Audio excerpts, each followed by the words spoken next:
Hello mga kagrit, ito na po yung ating pinunla sa dry. 1 week na po ito na naitanim ngayon. Zero fertilization method. Dito po sa rejuvenated na lupa natin sa demo trial area. Dito po sa Malaking Kubo, Barangay Mangas, Padre Garcia, Batangas. Halos hindi nga po natin makita yung punla nung maitanim natin. Pero alam naman natin na ilang araw lang po yan ay mabiberde na po yan kapag kumapit na po ang ugat doon sa putik. Tandaan po natin, ito po ay binunot po natin to at hindi po to dapog system. Pero dahil nga po na matigas po ang lupa na pinagpunla natin, nilagyan na po natin to ng soil media.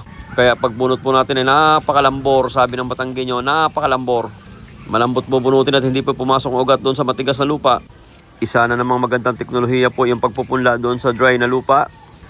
Pakisundan lang po yung ating mga video po dyan para masundan po natin yung pagpupunla sa dry na lupa. Hindi na po maawat gawin, hindi po katulad ng dapog system.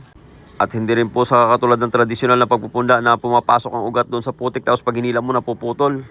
So ito po nakikita nyo pong mga picture na ito. Ito po yung transition from halos di mo makita to nagsisimula na po magberde po ang mga palay.